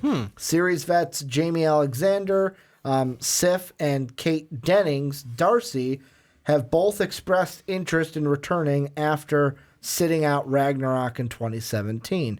But at the moment, only Chris Hemsworth, Natalie Portman, and Tessa Thompson are coming back for the sequel. So the thing I want to ask you, Johnny, is what should we expect from the story of Thor, Love, and Thunder? Because there are also rumors out there that we already know who the villain is going to be. And the villain, I will ask you, Mr. Thor, and Thor being one of your favorite heroes, we'll see your Thor knowledge here. Do you know who Gore the God Butcher is? I know who he is. So, do you want to explain who Gore the God Butcher is? No, absolutely not. You got it in front of you. I do have it in front of me. So, Gore the God Butcher... Why the hell would I make up something? He is basically... So, the way you got to think about it is... So, he's on an alien planet, and basically he does not have... I mean, he's an alien for him, though. ...powers of his own. Well, alien to us. Mm-hmm. So, he was born on a planet with no name, almost every day on the brink of starvation. He was taught to trust in the gods, but they never answered his prayers. At an early age, his mother and father died, leaving Gore to fend for himself in the harsh environment. Years later, he married and fathered some children, however, most of them died. Gore's pregnant mate, Ara, was killed during an earthquake, and one by one, his children perished until he was left with one son, Agar. When Agar was on the brink of death due to starvation, Gore sought to ease his suffering and told his son they would soon reach a forest where they would never go hungry again. So because of all this, he was told to trust in the gods. The gods will provide for you, but they never did. So basically, it's a very humanistic kind of... Anyone who considers himself a god or is called a god, he's going to kill. Is that what it comes down to? Well, here's how the story goes. Is so because of this, the gods never answer his prayers.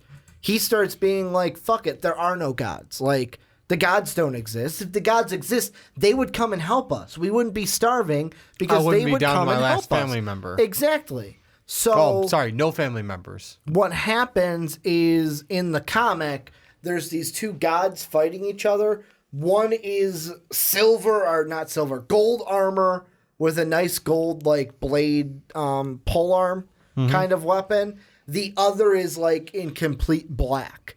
And they are fighting each other. And the gold one takes a hit from the black one and falls to the ground in the planet. And Gore comes up to him and first realizes, holy shit, gods are real. But then starts to realize, wait, what the fuck? Gods are real. Why weren't you fucking helping me? Where were you when we were starving? So he kills that god. Kills him in cold blood. And then what happens is it's either he or the gold one had already killed the black god, the god in the black armor. And his armor was actually, and it's been retconned, it was actually a symbiote. The first symbiote, the primal symbiote. The first one we ever see ever in our lifetimes. And that symbiote forms onto Gore, and he gets the weapon of I think it's called the Neo Blade. And that's where he becomes the God Butcher, where his goal is basically like Thanos, where Thanos would go to a world, wipe out half of existence, and then leave. He will go to planets and murder every single god His goal is to kill the gods until there are none left. Because they have done nothing. So everyone that's considered a god or calls himself a god gets killed. Basically. So that is who they're thinking is going to be the villain of Thor, Love and Thunder. I will then ask you, with what we know, with Jane becoming Lady Thor, if the God Butcher is the villain, what should we expect from Thor 4's story? Next year, not next year, a couple of years. That's at the end of Phase 4. Shit, that's a tough one to go about because, I mean, you have to introduce the God Butcher, for one. Mm-hmm. You can't just throw him in. So we're going to have how Jane becomes Thor. Mm-hmm. You're going to have, because Valkyrie's back too, right? You said? Because I thought so. Yeah, Tessa Thompson. And there's rumors that Beta Ray Bill may be in it too. That'd be interesting. That's a lot to put into a movie then. Setting up Beta Ray Bill, setting up... Damn. Good. Thinking about it? I'm going to probably just hack away at the Beta Ray Bill and leave that for not coming in. Which means Lady Sif is a hit or miss if she should be in it. But, I mean... Yeah. So I'm going to say either... Well, we'll start with what's going to happen on Earth then. Because Thor right now, he's with the Guardians, is what we're going to go with. Let's see. So you got Tessa Thompson, Queen of... And this could happen either after or before Guardians 3. That's true. Like Guardians 3 could be a time jump. It could be. You're right. I'm just going to say, well, obviously it's going to have to be like Guardians 3 is set before Thor, Love, and Thunder. It's going to have to be like a jump back. Because the last thing we saw in Endgame was him leaving with Rocket. Yes. So what's going to have to happen at that point is Thor, Love, and Thunder. We're going to start with what's going on Earth. You got Tessa Thompson, Valkyrie, who is in charge of New Asgard, Queen of New Asgard. You have Jane, who's going to have to get the hammer and start up her thing as Thor, or her version of Thor. I'm trying to think if they should like set up they're gonna have to set up. I just forgot his name already. The God Slayer, Gore. Thank you. Set up Gore. God damn, why do the names all have to sound familiar? Gore and Thor. Gore, Thor, Lady Thor. It's either he hears about Jane or Thor, and decides to go to that planet and do it, or he finds out about Thor, as in like our actual Thor, and chasing him around until he gets to Earth. My money would be on he hears about this, he arrives at Earth, hears about this God of Thunder, goes after Jane, who then Valkyrie's going to want to know who this Thor imposter is, so that's going to be how she ties into the story. And then I don't know how Thor is going to tie in where he has to help Jane. So here's what I'm thinking, where the main thing we have to figure out in this story is how the hell is Jane getting Mjolnir? How is she getting Mew Mew? Yeah, Mew Mew, that's right. You say it that way. How is she getting Mjolnir? Yeah. And to me, there's a story in the comics, and I think it relates to Gore the God Butcher, where basically there's Gore is in a different multiverse than our Thor. And we've already had Spider-Man 3 or Spider-Man 2 had talked about multiverses.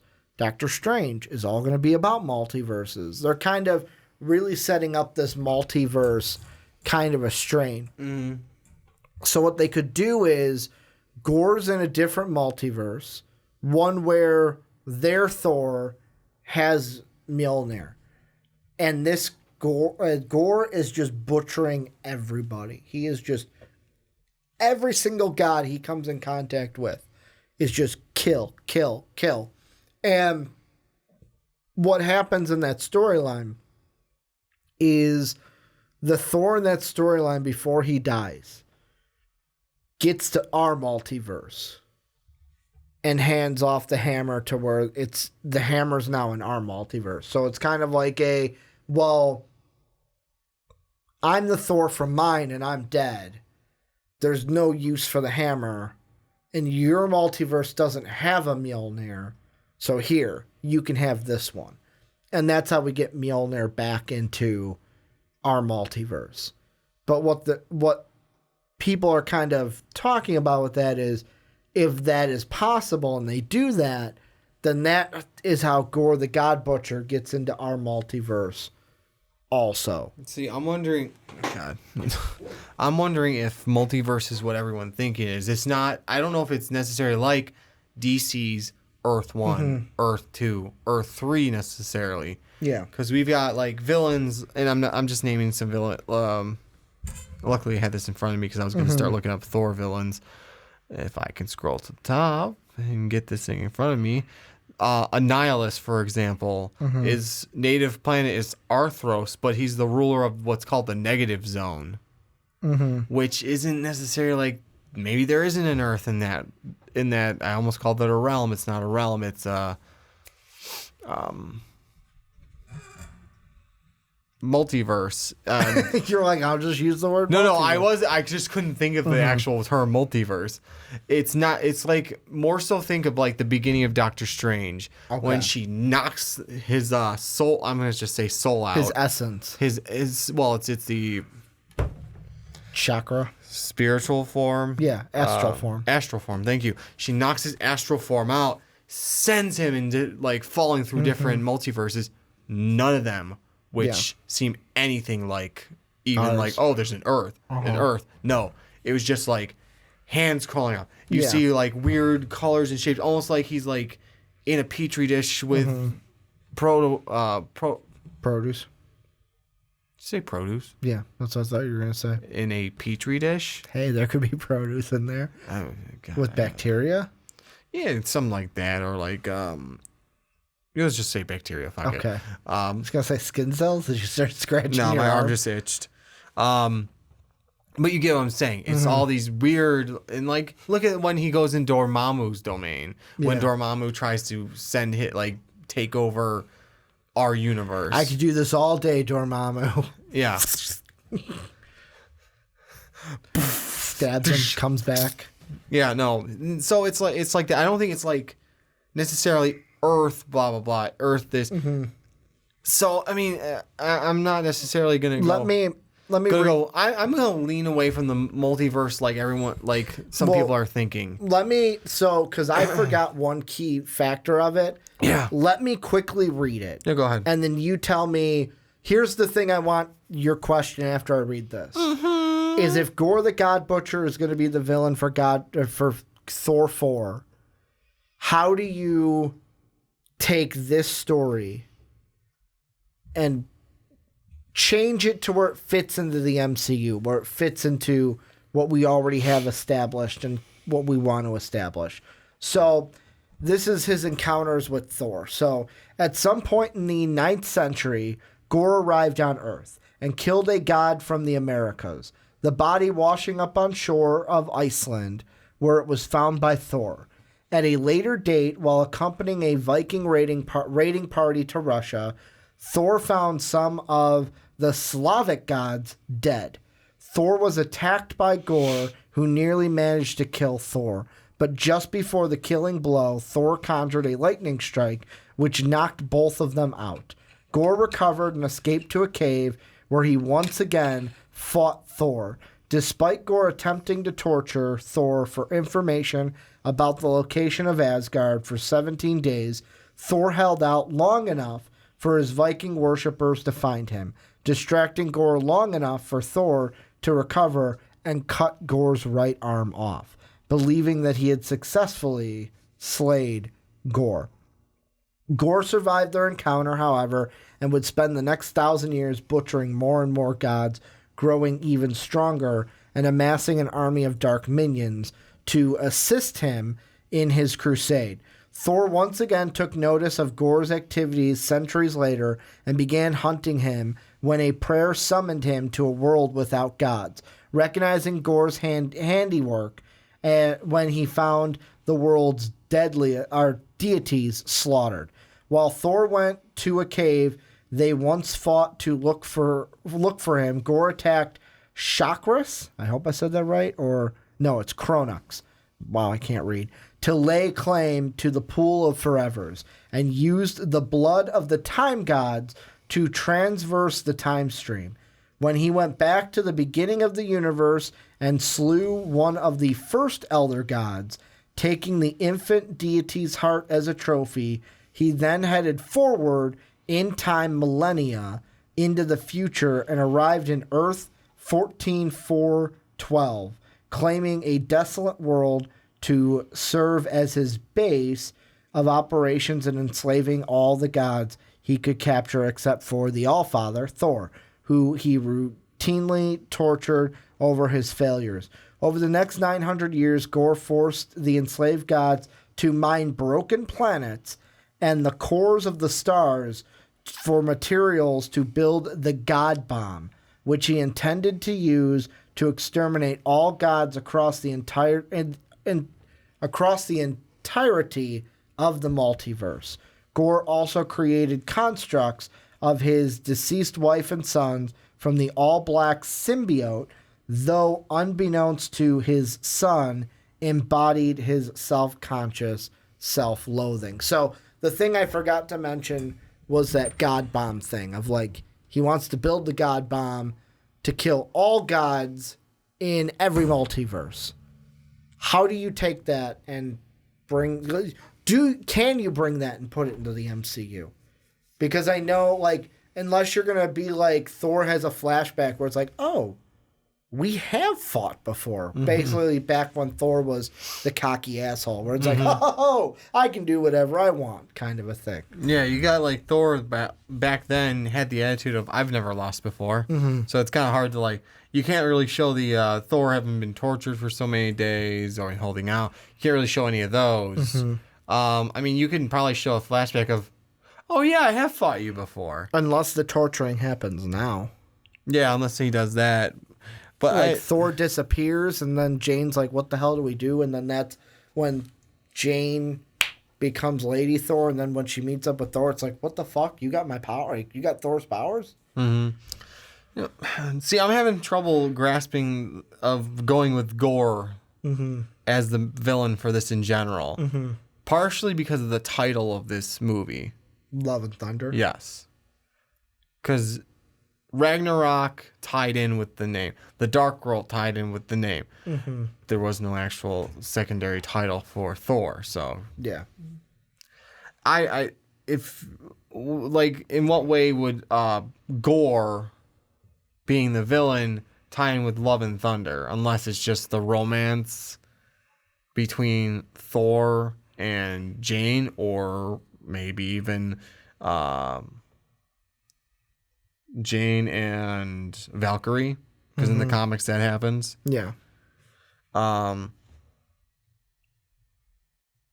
don't know.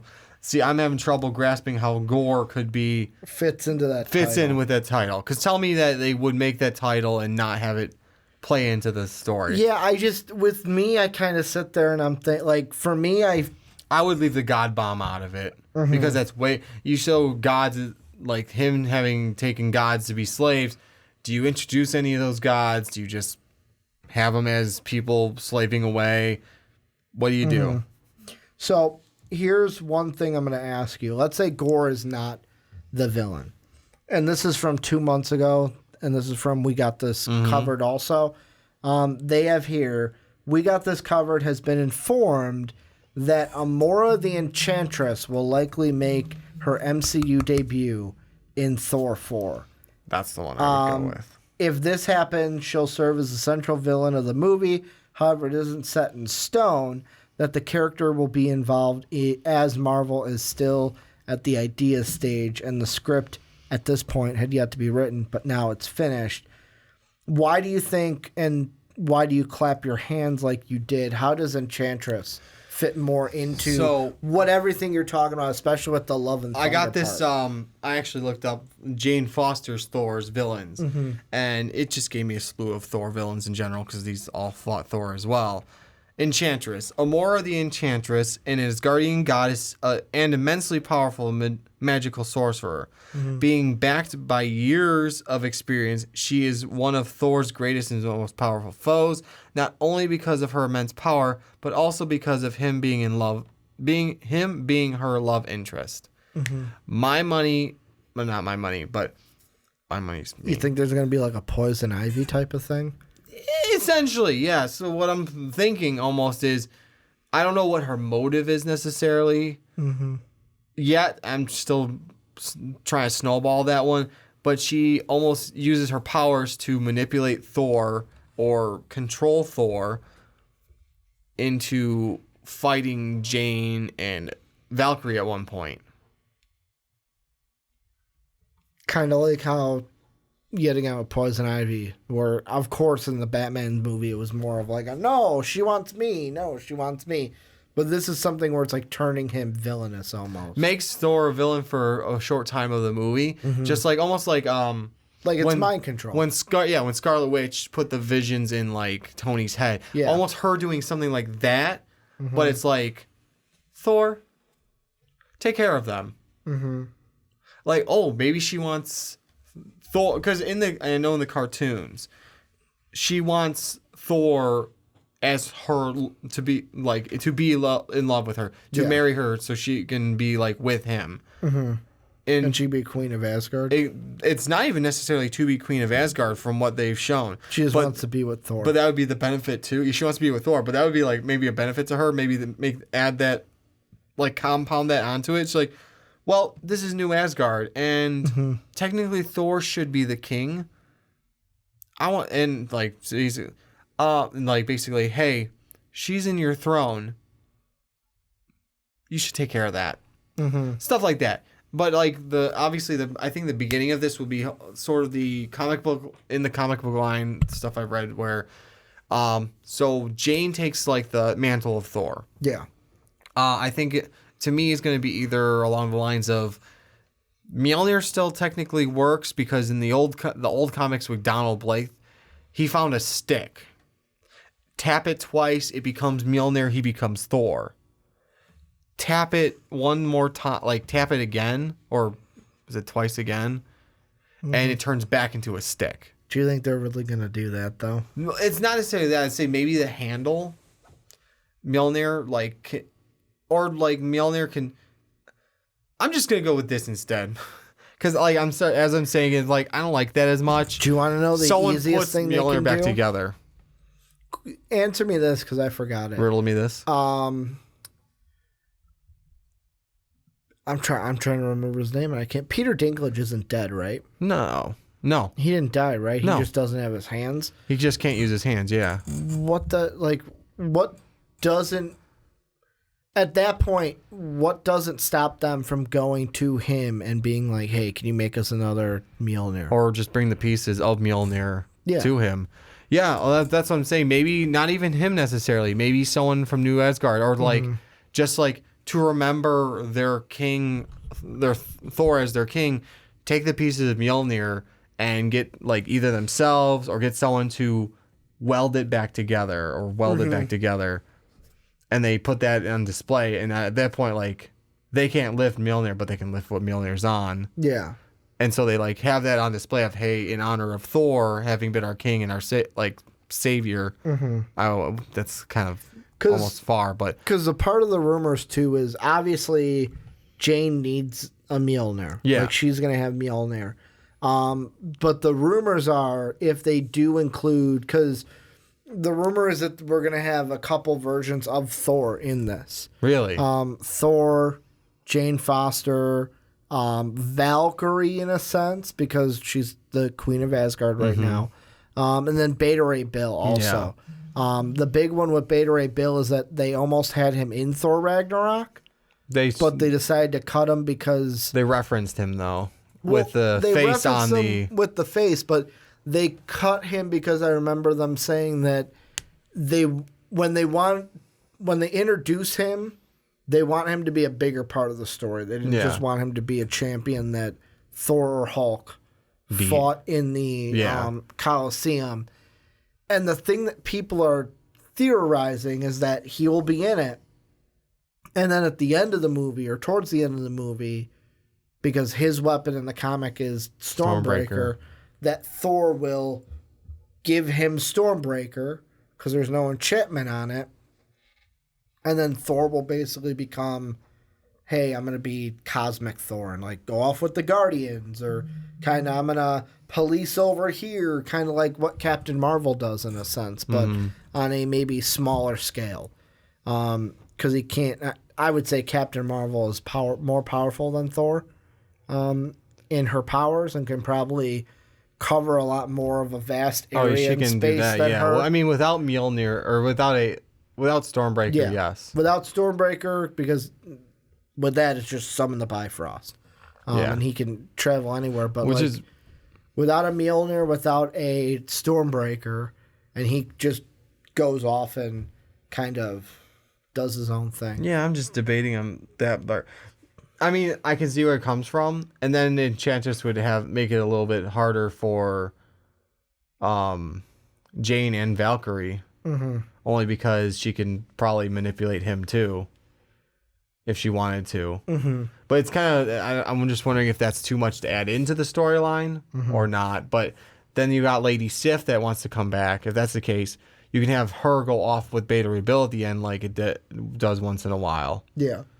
And they're kind of like the duo that goes... Yeah, off. Oh, man. And because the thing with Beta Ray Bill is... And then you can have a Disney Plus series of her and Beta Ray Bill's adventures. Yeah, but the thing with Beta Ray Bill is how do you add in him and him protecting himself in the Corbinites? I think it's what his race was called. Because what I remember... Unless the Corbinites have gone extinct or have been killed by the God Butcher. You're just really trying to get the God Butcher I'm just... If he's it, like... Because that's the one where there are people that are saying that Enchantress should be it, and there's people that... What's happening with the Corbinites is he's supposed to be like, they're all... I think they're supposed to be in like a cryogenic freeze until they find a planet or something, like somewhere to live. Yeah. And he was the one that was left to protect them. He's the one that's the only one awake. He's been given sort of a super soldier serum by his people, or enhancements by his people. Which... Would half of them have disappeared? In the snap, maybe. And he freaked out? Maybe, like they just dusted in their tube. Because I would think so. Yeah. And he probably freaked the fuck out. Like, what the hell's going on here? And I don't know if he would just keep the tubes around like, oh, they're going to come back, don't worry. Like, well, I would think they're gone forever. Depending on how the spaceship is set up, it would just be like... I would fucking think, if I saw you disappear, I'd be like, well, Johnny's gone forever. Yeah, what the fuck? I'm not doing I can't do a podcast with him anymore. I wouldn't sit here and go, don't worry, he'll be back. He'll be back in a couple minutes. He's just taking a short break. He's just waiting. Here's the last question I want to ask you with this is, because I see a YouTube video here titled Thor 4 Villain Leaked. And then it says, and sets up Galactus. Could you see a post-credit scene or something in Thor Love and Thunder set up a Galactus, or the threat of Galactus? That'd be interesting. Because he is cosmic. He is cosmic. It'd be a cosmic. And Eternal, well, we'd have to see what they do with Eternals, too. Because Eternals is the most cosmic that they're going to have in Phase 4. Depends on which version of Eternals, but yeah. I'm just trying to think of, like, who would tie in with both Galactus and Thor. And I'm trying to see if this gives me any ideas. But no, I'm not seeing anything that kind of helps me tie it together. That would be an interesting one. I'm gonna lean myself towards it's gonna be Enchantress. A big chunk of that is because of the name and because of her ties with Thor and sort of the love triangle, quadrilateral. I'm not sure. With him and Jane, sort of the thing that was starting with him and Valkyrie in Ragnarok / Endgame. Infinity War. Yeah, Endgame. You're right. Yeah. There's like a little bit of something there. A little bit, but don't die. Like, you know what I mean. Yeah, but I always saw it as like It could just be that they're really good friends. They haven't, or did they? I thought they established that Valkyrie in the MCU is a lesbian. Maybe. I would have to go. I thought in Thor Ragnarok they established, it was very subtle. It was when she was with the other Valkyries. Unless that just means she's bisexual. She might be. I think in the comics she is. Yeah. Okay. I thought it was one where she was just a lesbian. I thought in the comics she was bi, but didn't know you were going to get this on the podcast, did you? Yeah, right? Yeah, a whole new section of our podcasting now. So, I mean, it's right now in the MCU, yeah, I can agree with you that she has been more set up to be a lesbian than bisexual. But, I mean, there's a little bit of closeness with, her and Hulk, for one, seem pretty close, unless that was more of, again, buddy, really close friends. But, just the phrase to me, don't die, you know what I mean. It's is it kind of I love you, I know. Yeah, exactly. It's a lesser it's version I of really that. like you. Please don't die. So, final thoughts, Thor 4, before we wrap this up. Yes. Yes. Let's just make the movie. No, I thought you were going to dive into more specifics. No, I'm asking you. I'm going to go Enchantress. I'm going to go Enchantress as villain. I'm going to go with Mjolnir gets put back together. And then Jane, whatever reason she had, it could be as simple as her talking to, it'd be kind of jokey, funny in a sense. If she's talking to someone, puts her hand out when she's talking about Thor, and all of a sudden, what the hell? The thing I wonder what they're gonna do is I wonder if they're gonna do the cancer angle. Yeah, are they gonna do the Jane? I completely forgot to bring that up. Because in the comic she has cancer and to cure her. No, actually, so in the comics, doesn't it cure her? No, what? Or it pauses the effects of the cancer and slows it down. Is that what it does? Yeah, in a sense, it does do that. But what happens is, so she's going through chemotherapy, and every time she turns into Thor, it cancels out the chemo.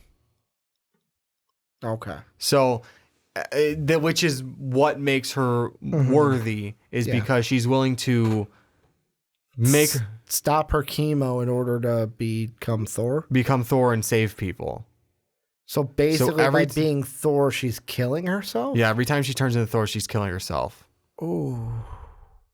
I don't know. I don't know. Here's my biggest question. I don't know if they're going to go that dark. Exactly. I don't know if they're going to go that dark. I don't see Disney going that route and playing that angle. And they change it. They change everything. They do. They're not gonna.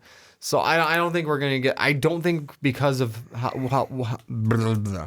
Let's be honest though. How Disney is how it is. I don't think we're gonna get the cancer angle. Let's be completely honest though. Yeah.